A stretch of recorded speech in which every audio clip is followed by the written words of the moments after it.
Patrick, can you hear me? Can you hear me, Patrick? Patrick? Patrick, can you hear me? Can you hear my voice? My soft, soft voice in your ears? You can't hear me? Could you hear me?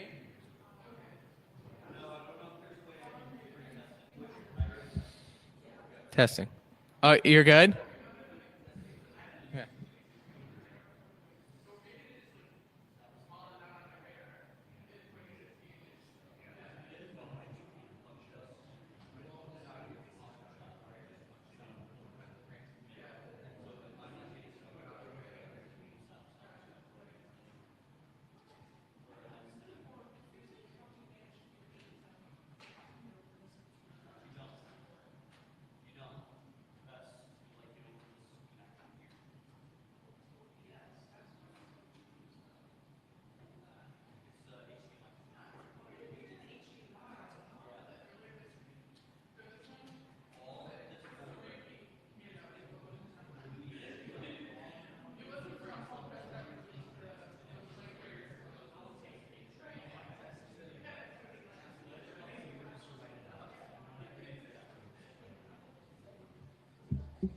Can you hear me? Is it coming through? You don't hear anything? Not at all? Just nothing? Are you getting signal? You are? You are getting signal? Are you sure are you plugged in the malt box? Y-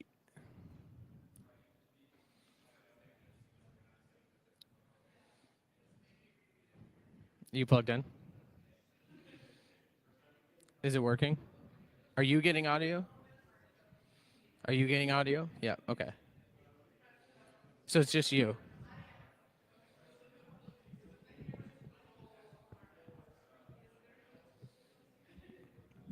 Are you getting audio? Testing, testing, testing, testing. Little Red Riding Hood went out. You're good? You're good? You got it? Okay.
general assignment?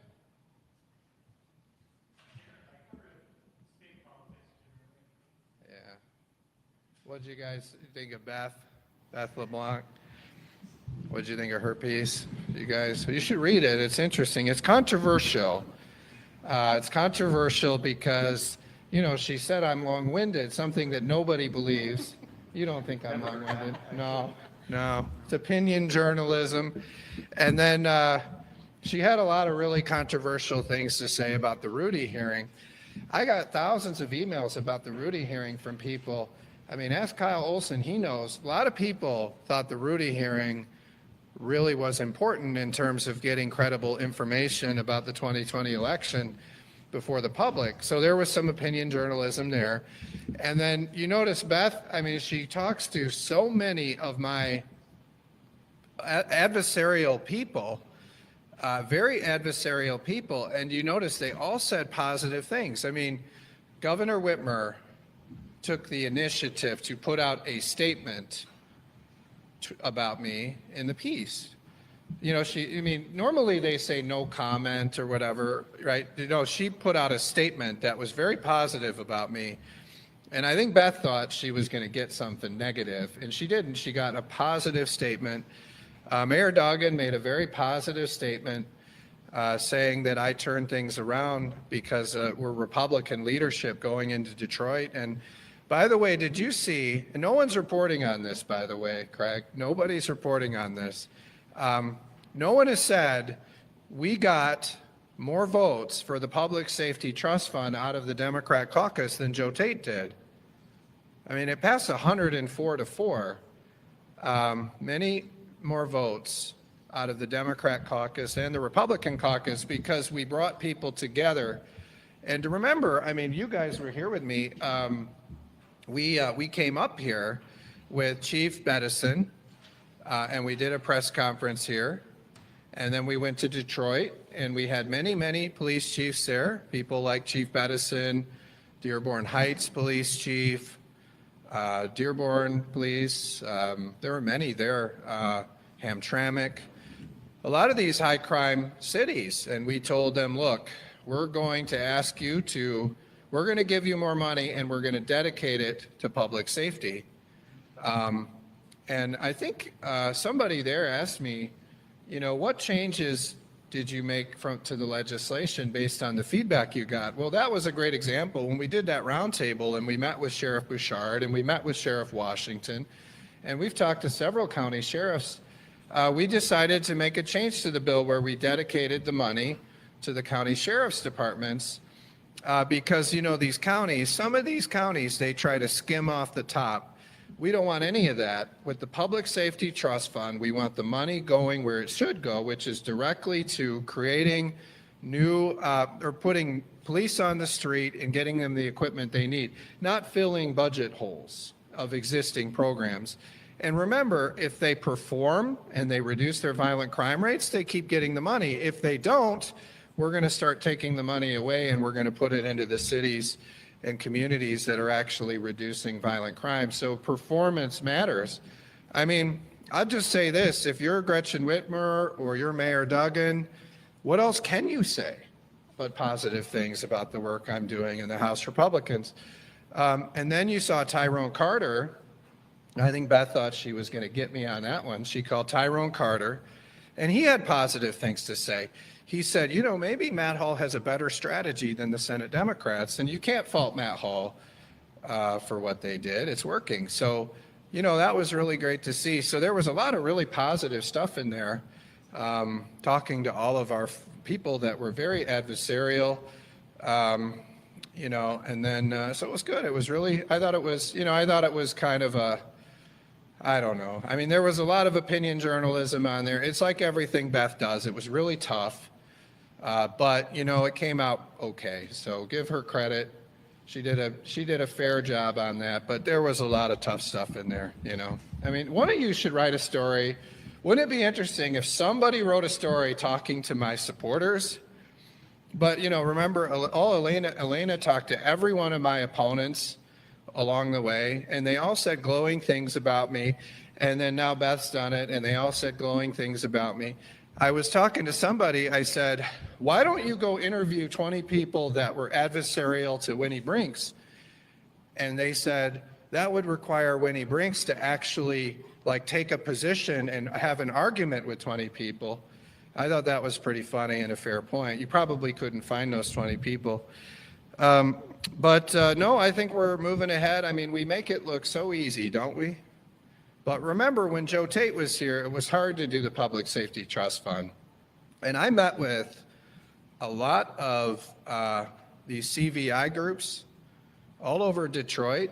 I basically have contacts now in every neighborhood in Detroit because of the outreach our Southeast Michigan office has been doing, led by Courtney Goddard, who's doing a great job. And we're building these bridges with Warren Evans and Mark Hackle, and we're building bridges in the city of Detroit. And remember, we had to do this because when Joe Tate and the Democrats controlled the House, we'd get all these calls from all these leaders in Southeast Michigan, and they said, we can't get anyone on the phone. We don't know how to contact anybody. And we actually had Tudor Dixon with us when we went to Hamtramck, and we met with their leaders. We did a lot of inroads in Dearborn Heights with their mayor. We did a lot of great things. Building these bridges, and you're seeing that pay off when you see these people coming to the table and forcefully supporting our ideas. I mean, now they told me, I asked some of the reporters, I said, are you going to be, so I had a big speech last night, and the reporters had to read about it in the Michigan Advance. But I asked the reporters, I said, are you coming to my speech tonight? They said, no, you're too accessible. We don't need to see you every speech. We're going to go listen to some guy from the Cook Report. We don't need to. And then they told me one of you was chasing Winnie Brinks down the Capitol because it was the first time that anyone could get an interview in front of her. So, Gideon keeps telling me we're too accessible and we should probably do fewer of these, but I got to give you guys something to write about, so we're going to do them until you stop showing up. But anyway, if you were there last night and you read the Michigan Advance, which did a great job, and I always get nervous when it's not Anna, but this other guy's pretty good too. King, is that his name? Is that who it was? Or Roth? Roth. Is that his name? Who did the thing last night? Roth? He's the guy that does WKAR. Is that Roth? Yeah. He did a pretty good job. I always get nervous when it's not Anna, but Roth did a pretty good job. And what he pointed out is Mayor Shore, your Lansing mayor, he was saying very positive things, and I said some positive things about him, but basically he loves the Public Safety Trust Fund. He said to me, this is going to be a shot in the arm for Lansing for their public safety. And he also pointed out in the city of Lansing, under the House Republican roads plan, the funding is going to triple for the city of Lansing. He loves it. So you see, these Democrat mayors are embracing, and the county executives are embracing the House Republican plans. And if the Democrats had plans on public safety or on roads or many of the most important issues to the public, I'm sure the Democrats would want to help them. But the problem is they had a very negative hearing. What was that, last week? Did you cover that? It was a very negative hearing. So the Senate Democrats, what do? They say, all right, we don't have a roads plan. Our mayors are mad because they want us to do the House Republican roads plan. Our county leaders are mad. What are we going to do? And so what they did was they had a hearing to try to attack the House plan. And they tried to put all these poison pills in there in the hearing to try to kill the momentum on roads. It didn't work. But, it's very evident when you listen to them, they have no plan on roads. Still, they have no plan. They're just going to hate on the House Republican plan, which we're going to stop calling it the House Republican plan. It's actually the House bipartisan plan because Republicans and Democrats voted for it. I'm the only one who's put together a bipartisan roads plan, and it passed the House, every one of them. All we have to do is prioritize our local roads over the corporate giveaways and the earmarks. Now, if you were there last night, you heard, look, we've got a little roadblock. It's Sarah Anthony. And we all know Sarah Anthony loves Lansing. There was another they cut another ribbon on a city hall yesterday, and Sarah Anthony was there. Look, that's coming to an end. And I had to tell the Lansing Chamber this last night. This is coming to an end. The good old days of where Lansing just gets whatever they want, that's ending. And we're going to start looking out for the taxpayers of Michigan in this budget. We can't keep spending all of our money on corporate giveaways. You know, they tried to do that with Delta Township and GM. It didn't work. They sold it to a Korean company and exited. And we gave them $666 million, Craig. And then they just took the money and walked away, sold it to LG. It was amazing what they did, GM. And then you look at it, and they got so many earmarks in that budget. I mean, you see they're cutting the ribbon on a new city hall, all kinds of stuff. I just saw the Hip Hop Academy the other day. It's right downtown. I'd never seen it before. They stuffed that in the budget. And then you look at what they're doing. They even have this program that Sarah Anthony came up with where they're just paying out grant money in lieu of government workers working, because you notice even the Grand Rapids Pie Company closed. That's how bad it is here in Lansing. I was walking around the streets 2 days ago. I looked in all directions, and Jay DeBoyer talks about this a lot. I looked every direction. I saw 4 people in downtown Lansing. And so Sarah Anthony's plan is, let's just keep writing checks to the city of Lansing to keep all these businesses open. Well, I told her, I said, what if we just brought the government workers back? We could stop writing them checks from all of the taxpayers of Michigan because the state workers are at home, and we could just start, they could make money because there's actually people on the streets, the state employees. I mean, there are many, many empty buildings here. So they asked me, Mayor Shore asked me, Democrat mayor, he said, will you help us bring the state workers back? I said, yes, the state workers will be coming back. And I know you're doing a lot on that, Jay. Jay DeBoyer is going to find those state workers with the oversight committee. And, you know, you're going to have a very good justification for working from home all the time.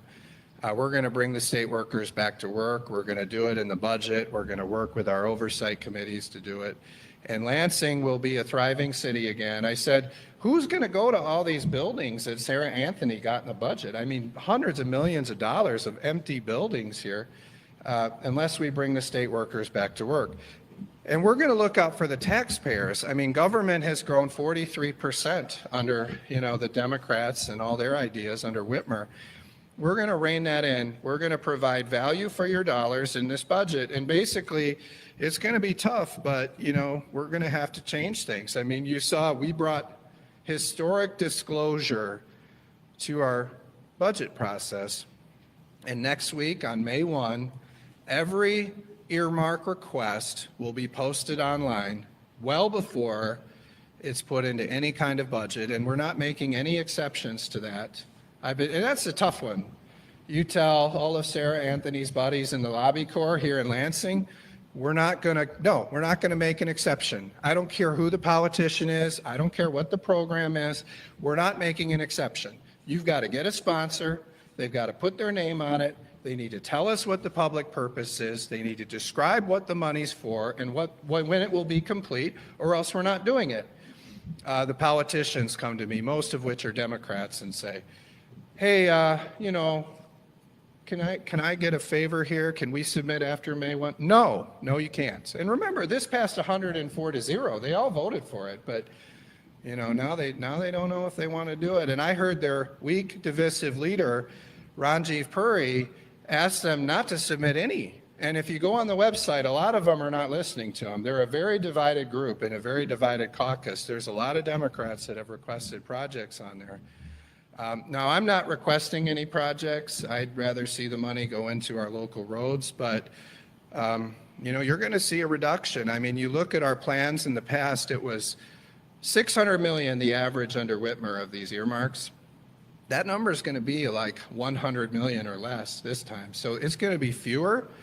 And I don't know, what are we up to on that website? Probably $1 billion, over $1 billion the politicians have asked for. So that'll give you something to do, Craig, to look at all of that and tell us what it is, because the way it used to work under Joe Tate and other speakers, the way it worked was we'd find out what it was about a year later when one of you told us. Now we're going to know what they all are beforehand. And I told all of Sarah Anthony's buddies in the lobby corps, I said, look, this is actually better for you guys. If you have a legitimate project, it will get funded. It won't be like the past where somebody sneaks in the middle of the night and funds some secret program after writing a check. The best programs are going to get thoroughly vetted and they're going to get funded. And we're going to make sure, like I understand in a weaponized government that they may punish some local district that's Republican, and they need a legislator to come in and fix a road. I get that. But this has gotten so far away from that when it's $600 million or more a year going to things like the Hip Hop Academy I just saw the other day. I mean, how many more splash pads does Michigan need?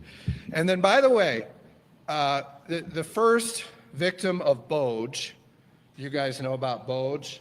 Is Bolin Doge. So Doge, did you guys see these arts grants that I don't know, did the Midwesterner talk about that yet? These arts grants that Quentin was doing. So I used to think that the earmarks were bad, the Hip Hop Academy, the splash pads, the boxing rings. I just heard Joe Tate put in for a boxing ring, so now we know who was behind that, Craig. But there are all kinds of things, boxing rings, baseball stadiums, Zen Center for the Novi Public School faculty, all kinds of stuff. Well, the really bad stuff are these economic development grants in the Arts Council. Did you see these? Barbershop quartets, glass blowing, all kinds of stuff. That's what they're spending the money for economic development on. It's very interesting. And that got boged. You saw that Quentin Messer announced that they're pausing that program. So that was very positive development you're seeing because of the work of Ann Bolin and our House Appropriations Committee, but also the great work of the Trump administration, which is also looking at a lot of these spending items. So just to kind of talk about a couple more things, and then I brought some people here not very happy with Jocelyn Benson today. So I brought a couple people that'll talk about that in a minute. But I just think I think we were all shocked when we saw like 45 Democrats yesterday vote against tougher penalties on fentanyl dealers. It was amazing to see that. I never thought I would ever see that. And let's talk for a minute about why that had to happen. So unlike the other drugs, fentanyl, right? I mean, this has been something that has been touching many lives. Now we know that a lot of this material is coming from China. We know it's being smuggled across the border, particularly when Joe Biden was president, and it was anything goes on the border when he eliminated a lot of Trump's policies, and we saw the effects all through our communities on fentanyl. But what you're seeing is these Democrat judges, what they're doing, because there's a minimum sentence and a maximum sentence. And what the politicians do is they increase the maximum sentence. And then what these liberal judges do is they let people out under the minimum sentence. And so Sarah Leitner and I were talking, and she said, well, why are we increasing the maximum sentence when all these Democrat judges do is they give all these criminals the minimum sentence? So we said, let's increase the minimum sentence so that these Democrat judges are forced to put these fentanyl dealers in prison where they belong. This is a very, very serious thing, and it touches families all over our state. And we need those tougher penalties, and we need these people behind bars for what they're doing. So that was great. But I was shocked. I think it was 45 Democrats that voted against that, Gideon? 44. Sorry, I was off by one. That's amazing to see that. Just sad. All because they want these fentanyl dealers out on the streets after the minimum sentence. It's amazing to see. It's sad. And maybe we should bring in some people who've had loved ones die from this and see what those 44 Democrats have to say about letting these fentanyl dealers out of prison. It's amazing to see. I mean, and by the way, did you see we had the Monroe County Sheriff on the floor yesterday, and he testified in about every committee. And he's like a lot of these law enforcement people. You saw Chief Medicine up here thanking me on behalf of the victims of crime of Detroit. What we did, we came in right at the beginning of the year and we said, we're not doing any more of this soft on crime stuff. We're going to stand up for crime victims and public safety. And you see House Republicans delivering on that with the Public Safety Trust Fund. You see it when we announced we were going to kill every one of these bills that let violent criminals out of prison early. You see it with the great work going on today in the Government Operations Committee. You want to talk about a great chairman? Brian Begole. He's just shooting out bills left and right, banning sanctuary cities and counties. Remember, Michigan has been a magnet for illegal aliens, and it's every week. You're seeing crime from illegal aliens across our state, and we've seen some murders, we've seen some criminal sexual conduct, you've seen a lot of bad things coming from these illegal aliens. And Michigan was giving them rental subsidies, Michigan was giving them free legal aid to defend their deportations. You see President Trump coming down hard on that kind of activity. He's doing a great job. And we're going to stop jurisdictions from harboring illegal aliens, and by telling their local government officials not to comply with ICE, whether that's their jail policies or whether that is just policies that have their law enforcement impede federal immigration law. And we're going to take their revenue sharing and we're going to tuck it away until they change their policies, and then they can get it. We're also going to stop the state from giving rental subsidies and other welfare to illegal aliens. If they want welfare, they can become citizens and go through the process to do it. That's going to make our community safer. So we're following through on our commitment to law enforcement and victims of crime, that we're going to keep lowering the violent crime rates, we're going to protect crime victims, and we're going to restore law and order in Michigan, and you're seeing that happening with the House Republicans.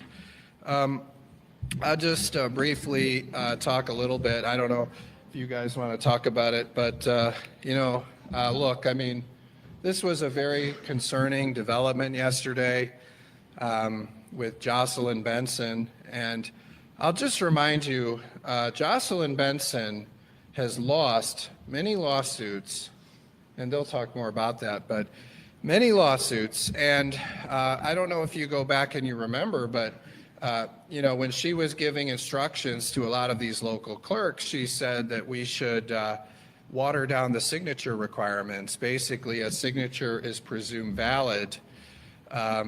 Well, that's not what the law said, and when that got into court, she lost very badly on that issue.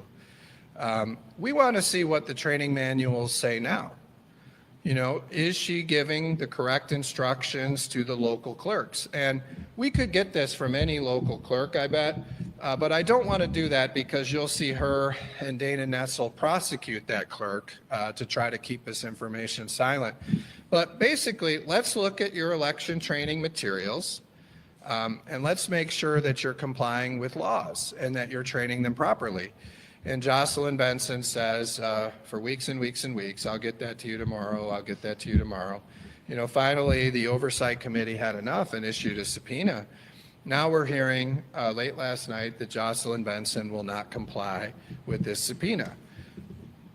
So we're concerned about that, and we're going to take action. And just like all those other lawsuits, Jocelyn Benson will lose again. We'll get the training materials. But it's gonna cost a lot of money for the taxpayers. It's going to be a distraction. It's unfortunate. But this is symptomatic of what we've seen. I mean, remember in the 2020 election, we wanted her to come testify before the committee, and she stonewalled that until the legislative term ran out.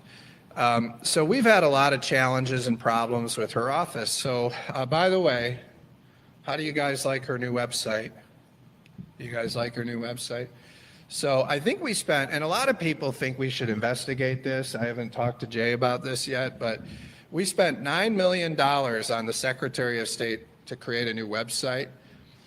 And the website is not usable or functional at all.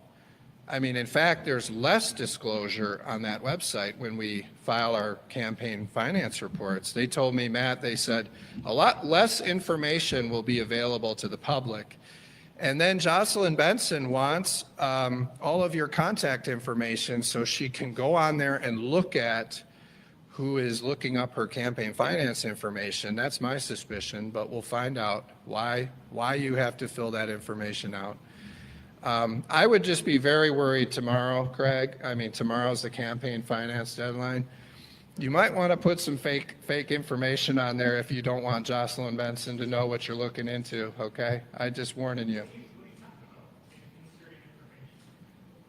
Well, I'm just saying, if she's going to know what you're looking for, so you better be careful. Well, you have to give the name, and it's all password encoded, so just be careful on there, Craig. The rest of them know what I'm talking about. So it's a very bad website. Maybe instead of campaigning for higher office, Jocelyn Benson should fix her website. And maybe she could find the election training manuals, turn them over to the people of Michigan before she loses again in court, which I don't know. What do you think? It's probably the 10th time she'll lose in court. We'll get the materials, but we're going to hold her office accountable, and there probably are going to be many more subpoenas coming if she keeps doing this. But I'll turn it over to Jay DeBoyer and Rochelle Smith to talk more about this issue. How are you guys? Greg, how are you? Good article, by the way, there on the weaponization of government. I think the people of the state of Michigan appreciate the fact that the Republicans are going to look at that fourth branch of government, which is the departments and the bureaucracies that, frankly, operate completely autonomously. I think that's a very concerning thing for the rank and file tax-paying citizens of the state of Michigan. So I appreciate you writing that article yesterday about that. You know, it's concerning to me. Jocelyn Benson has flat out said, I'm just not going to comply with a subpoena. And there is exactly no basis in law for her to say that she does not or does not have to comply with that. We are operating within the rules and the statute provided for House and House oversight. We are doing it diligently. We are doing it openly. How many times did we request? Oh, at least. Dang near 6, 8 times. Half a dozen times. Over 5 months. And, you know, it's interesting. It's nice to say one thing, but if you pay attention, they do another. If you go back in your own stories, you will read her representation saying things like, we're sending them the information. Then you'll hear them say, well, we sent them the additional information. But now they're saying, we're not going to comply with the subpoena. Which one is it? Those are just talking points. Those are talking points being put out by an organization, by a Secretary of State, that claims, by the way, to be the most transparent Secretary of State in the history of the state of Michigan.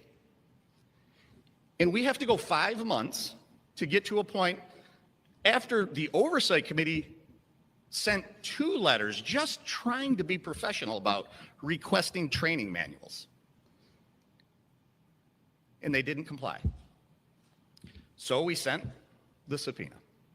And now they tell us they're going to thumb their nose at the duly structured organization that has the right to do oversight on government.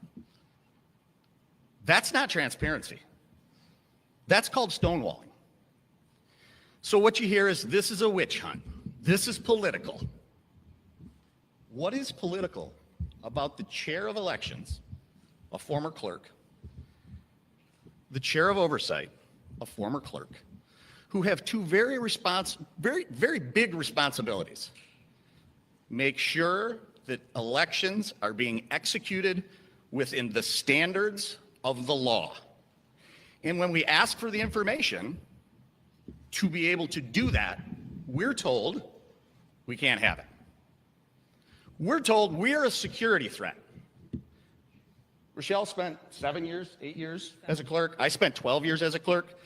There's 5,000 people roughly in the state of Michigan that have access to that information that they're telling us, the chair of oversight and the chair of elections, that we are a security threat. I got to be honest with you, that's a very convenient excuse. That is stonewalling. That is using talking points that have no merit. She has no legal basis to reject our subpoena whatsoever, but she's going to. And that's disappointing to me because this is not a political issue. This is a simple oversight in a simple elections matter that we, you, and the people of Michigan are entitled to know how clerks are educated to execute elections. I'm going to tell you right now, I have in my office some preliminary information. You guys are aware of the 16 potential illegal votes that were cast by non-U.S. citizens, right? I have information that we're probably pushing 80 now. Now, not all necessarily illegals, but 80 fraudulent votes that were cast in the 2020 election. I have information as we're working through this, and I'll be open and transparent with you as we can confirm things. But remember, it was 1, and then it was 15, and then it was 16. I'm telling you right now, it's near 80. Why is that an issue, and why am I bringing that up in this topic? That demonstrates a systematic problem at the election level, that things are not being done appropriately. But yet when Representative Smith and myself say, provide us the information so we can determine if those things are being done appropriately, we are a security threat. That is a big deal to me. It's telling to me. It says to me there's something that's being hidden. And all I'm asking is prove me wrong. Provide me the information. Let us review it. We both have experience in administering elections. We understand the terminology. By the way, if there's security matters, tell us what the security matter is. Ask us to come in and have a discussion about it. Show us what it is. I'm not interested in jeopardizing the security of our elections. I'm interested in making sure that our elections are being run according to law. That's it. We've been through a very professional process, a very transparent process. We've asked repeatedly, and we are at the point now that it isn't even a, hey, let's talk about the subpoena. It's a, we'll see you in court. Someone explain to me how that action jives with the most transparent Secretary of State in the history of Michigan, because it doesn't. I'll turn it over to Representative Smith. Thank you. Thank you for being here. I just want to reiterate a few things because it just makes one believe that there are reasons why our Secretary of State will not hand over very basic, simple training materials, as which Representative DeBoyer said. There's nearly 5,000 clerks, deputy clerks, election directors that have this access to this, and why we simply can't see that the proper guidance is being told on down to them for them to conduct their elections. It's really astounding that our Secretary of State is stonewalling us and not providing this information to us. What does she have to hide? As I've said before, these are not state secrets. It's incredible for the most transparent Secretary of State, who prides herself in that, and many manners throughout what she's doing with her campaign finance, directives to clerks. This is what we're dealing with. So it's unfortunate that we have had to get to this level. Honestly, I never would have thought this would have been so problematic. But here we are, and we're not going to stop pursuing this and making sure that we can get the information that is owed to us at our request. So thank you for being here, and I don't know if I want to turn over to Speaker Hall again. Sure, yeah. All right, well, no, I just thought you guys might want to talk about that. blatant disregard for the law by Jocelyn Benson, and so we've got them here to address that. So if there are any questions, I'd be happy to answer them now. Any questions? Yeah. Oh, yeah.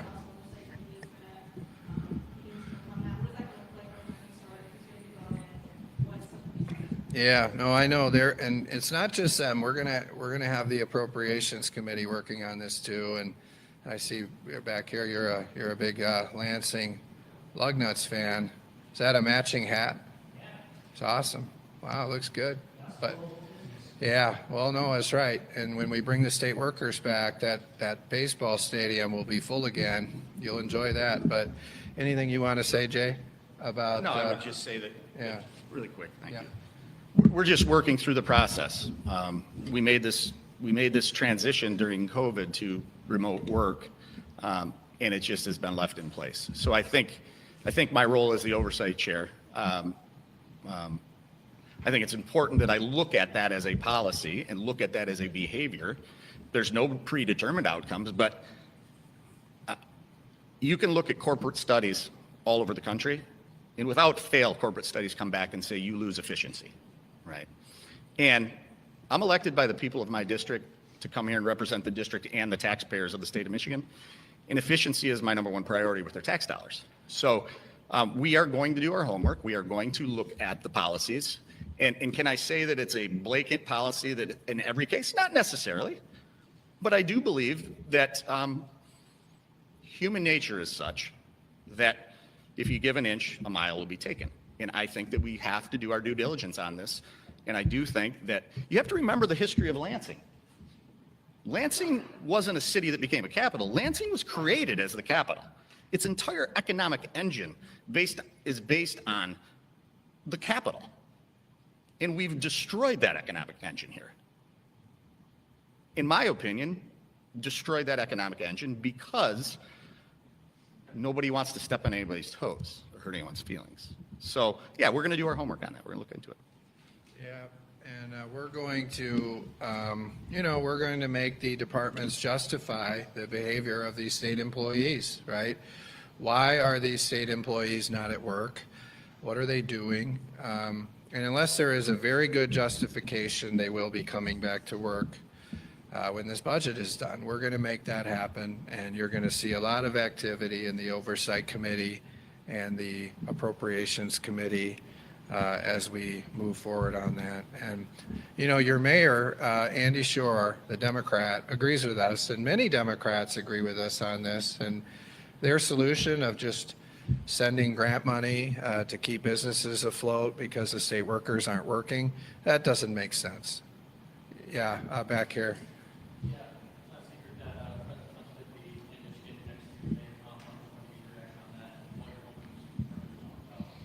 Yeah, well, it's going to be a great celebration of 100 days of the Trump administration, having President Trump back in Michigan to talk about all of his accomplishments during that time. So, I think it says a lot about President Trump's commitment and how much he cares about Michigan that he's going to be here in Macomb County to send that message and discuss that message. And we see a lot of benefits. I talked earlier about all the problems and crime that are coming from open borders. And you see, in 100 days, President Trump has already solved much of that problem and secured our borders. You see him bringing manufacturing back to the United States through his smart tariff strategies. But also, we went up recently, myself and Governor Whitmer, to talk to President Trump about two very important issues. Selfridge Air National Guard Base in Macomb County, and also something that Jay cares a lot about. Jay DeBoyer, Ron Robinson, and Alicia St. Germain have all been working hard with me on that Air National Guard Base, Selfridge.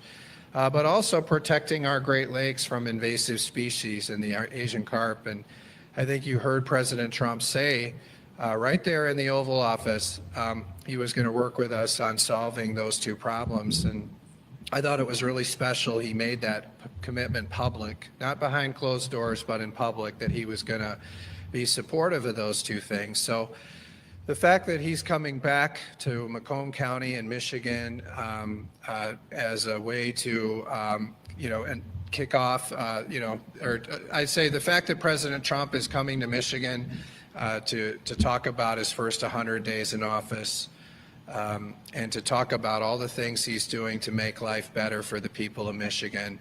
I'm just excited that he's coming, and I'll be happy to be there and support him and to hear what he has to say. Yeah, Simon.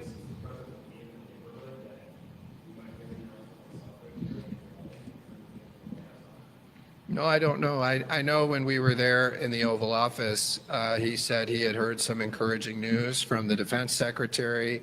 He talked about some of the missions that he was looking at. And remember, that's what I'm asking for. And Alicia St. Germain and Ron Robinson, John James, Lisa McLean, all of us were saying, please bring another fighter mission to Selfridge Air Force Base, because this is critical to Michigan's economy.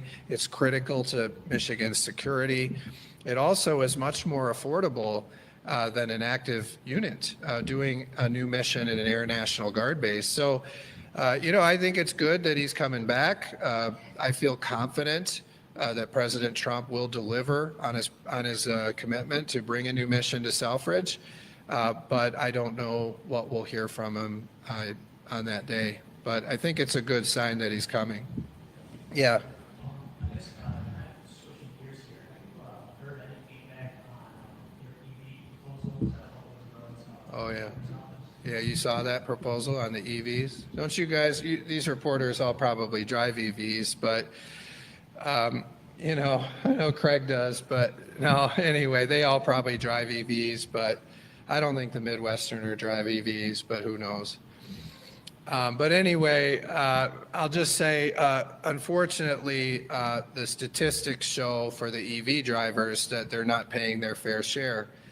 And it was funny, there was a group of these wacko left-wing environmental activists that were trying to convince us that regular cars got 60 miles to a gallon or something, and somehow they were all paying the same. It was pretty radical. You actually had these environmental wackos who were trying to argue that non-EVs got high gas mileage.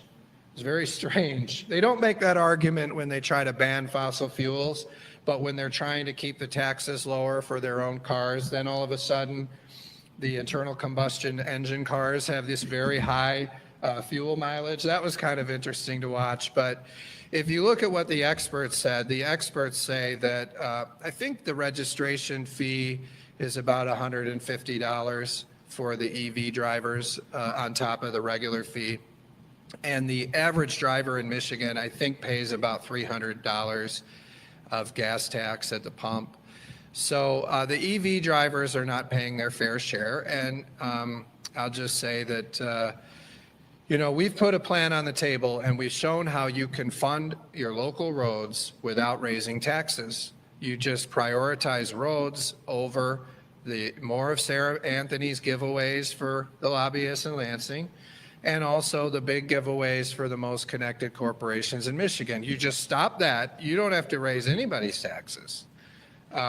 We just set better priorities in state government, and your Lansing Mayor, Andy Shore, loves it. It's going to triple the amount of money that goes into your local roads here in Lansing. It's going to double the amount of money over in Metro Detroit. That's why so many leaders, Republican and Democrats, support the House Republican bipartisan roads plan. The problem is Democrats are hell-bent on raising taxes to fix the roads. And I'm just saying, if we must do it, then I'd be willing to look at making sure these EV drivers pay their fair share. Now, in order for us to have further discussions and conversations on roads, it would require the Senate Democrats to come up with a roads plan. We are seeing no action from the Senate Democrats other than hating on the bipartisan plan that's out there. And we'll see what happens, but we have a clear plan. It's bipartisan. It's sitting there. Many mayors, many county officials want to see our plan move. And we're dealing with a group of people in Senate Democrats that have a very negative governing philosophy. And I would just ask them, if you have no ideas of your own, it's okay. Just empower Governor Whitmer to negotiate on behalf of you, Senate Democrats, and we'll get a deal that'll fix our local roads, because Governor Whitmer and I already agree on half of this. We dedicate all of the money collected at the pump to roads, all of it, and we start cutting spending. Now, Whitmer right now only supports $500 million in cuts, but that's $1.5 billion that we can put into our local roads now. Now, we want to find the other 1.5 billion, but that requires the Democrats to have a plan. So please empower Governor Whitmer to negotiate and we'll get a deal done. But stop hating on our plan with no plan. It's just sad to see what the Senate Democrats have been doing. Yeah, down here.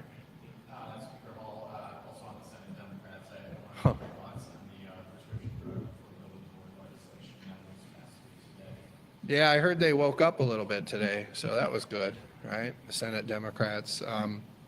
Yeah, so, and you guys know this. You know, I voted to, I think I voted twice, once in 2021 and once in 2023. I voted twice for price transparency on prescription drugs.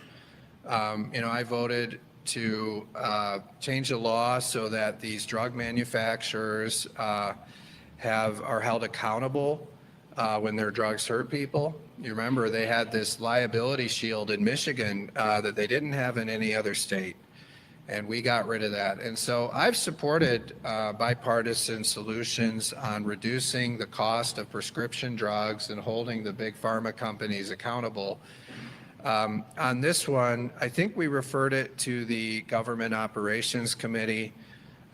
You know, they'll take a look at it, but you know, it's a very controversial proposal put forward by the Senate Democrats. And so every bill that we look at, we're going to look at, does this actually reduce the cost of prescription drugs? So we're going to take a look at it. And like I've said, I've supported bipartisan solutions, both on the immunity, eliminating the immunity for the big drug companies, and also forcing them to disclose their prices transparently. And both of those things passed. Yeah, Craig. Speaker Hall, did I hear you correctly that you said Lansing Mary Short came to you and said to bring the state workers back into office? Is that what you said earlier? Well, no, I'm just saying we talked, and he supports what I'm doing. And if you were there, you would have known. But you were probably covering the what was he covering? Whatever they were doing, the big Lansing Insider event up here. What do they call it? MPLP. But no, you saw Jordan was there and the Michigan Advance, and we talked a lot about it. Well, it was a very public exchange if you were there. Yeah, I said, we're going to bring back the state workers, Mr. Mayor, and he said, thank you. And there was a lot of discussion, but I'll answer in 1 sec. There was a lot of discussion, and he wants us to bring the state workers back. He knows it's going to help his economy. I hope that answers your question. Yeah. Uh-huh.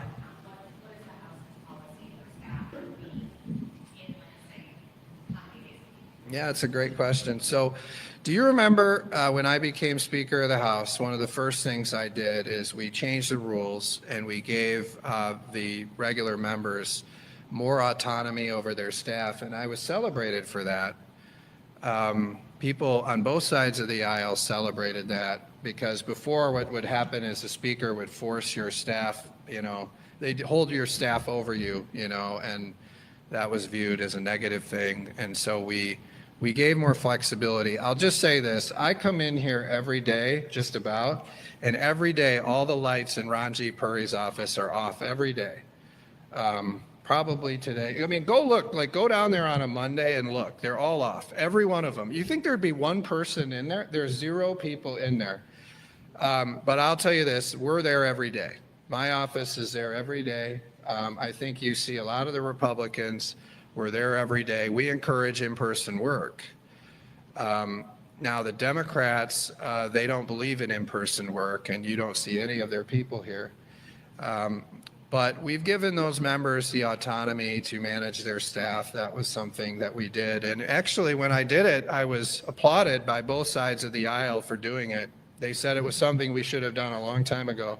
So it's much like how departments currently operate, where they're allowed to decide if people need it. Well, everybody that works for me, direct, like my people, we make them work in person. Now, these Democrats and all these departments, none of these people, I mean, that's what the oversight committee is going to look into is anyone working in these buildings? And I don't think they are, honestly. I think it's, may I Yeah, just- go ahead, Jay. Yeah. I think there's an important distinction, though.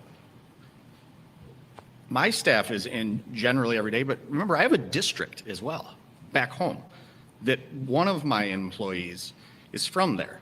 So they are at district things with me, for me at times. So it's not the same.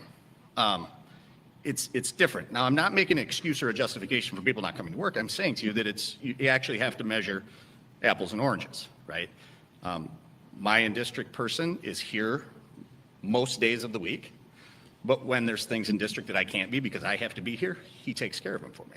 So there is a little bit of a distinction difference between the staff members and just a general employee that has a job to do at an office. I think that's important to know.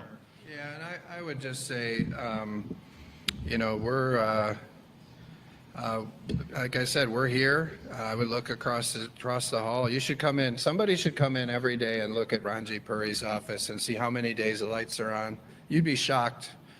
But we're paying probably, how many $1 million do you guys think we're paying for all these empty state office buildings? It's a lot. It is a lot. And our appropriations committee has a right to know, do we need these buildings?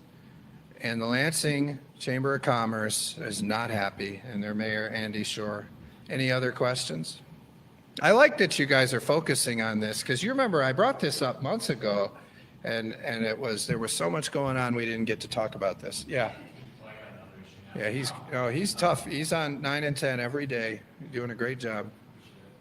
But I was just wondering your thoughts on sort of in the New York Times and its coverage last few days, the Venezuelan immigrant who was deported from Detroit to El Salvador after accidentally taking the to Canada. His family and lawyers said that he was essentially disappeared and hadn't been heard from until DHS confirmed this week that he was sent to El Salvador. So just your thoughts there. Yeah, that's a really confusing turnaround there, right by the border in Detroit, isn't it? Yeah, no, interesting. But yeah, I mean, we need to enforce our federal immigration laws, and I would say that President Trump is doing that, right? President Trump campaigned on ending our border crisis. And you look at what's come as a result of that border crisis, all of the crime, all of the fentanyl, all of the lives lost. We have many, many people here illegally. We don't know who they are.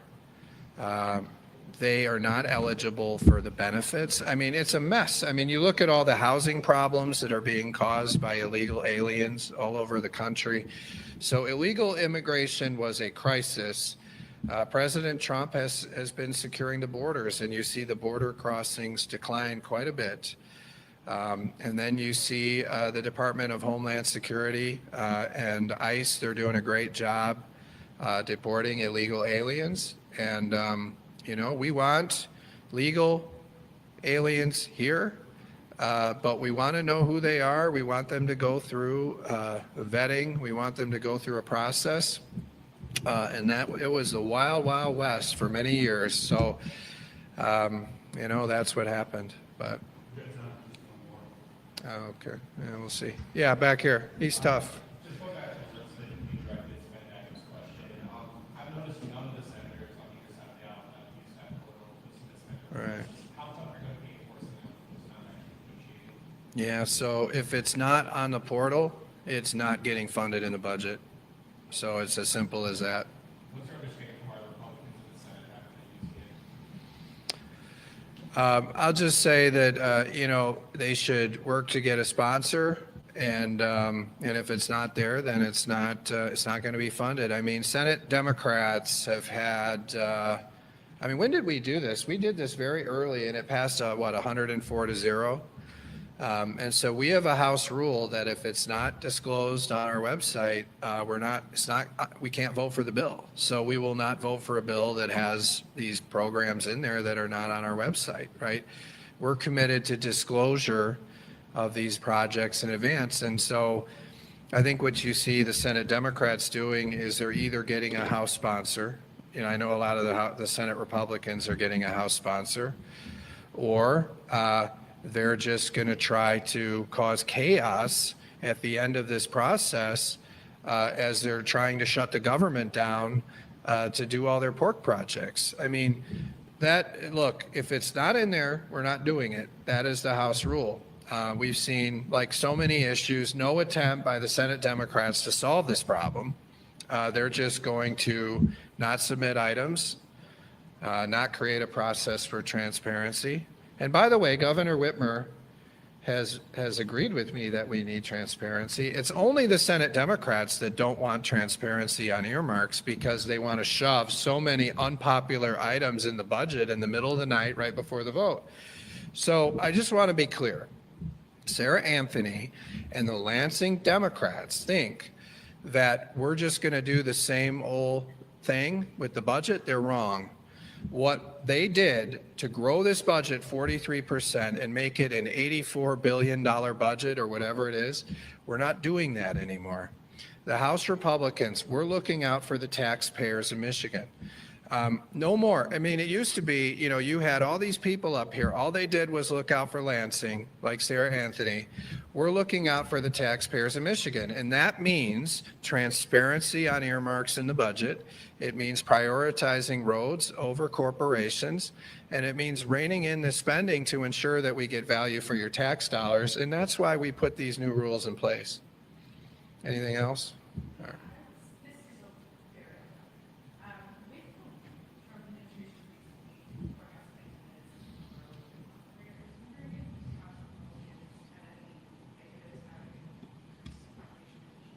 I didn't hear you. With the Trump administration announcing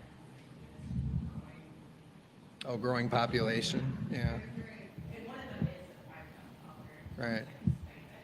Right. Yep. Mm-hmm.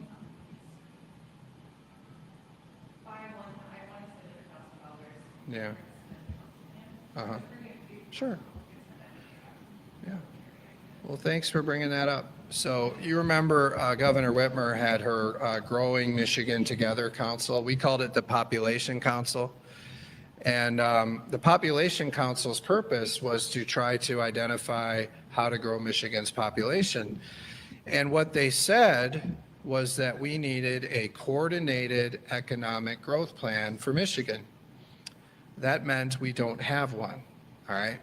Now, I thought it was very interesting. I was listening to Gretchen Whitmer's speeches the last few days when she did the Detroit Economic Club and when she did the one in Washington.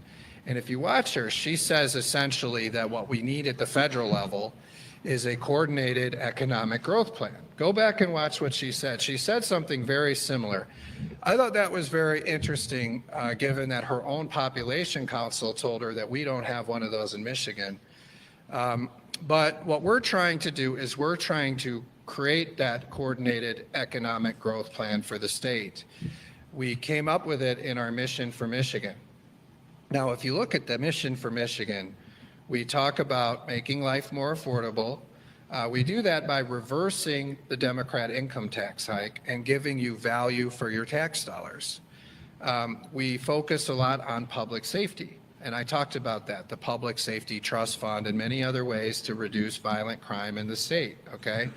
But the biggest thing that we need to do is to stop picking winners and losers and treat everyone equally and have good fundamentals and good customer service in this state for job creators. So that's why we're ending the big corporate giveaways.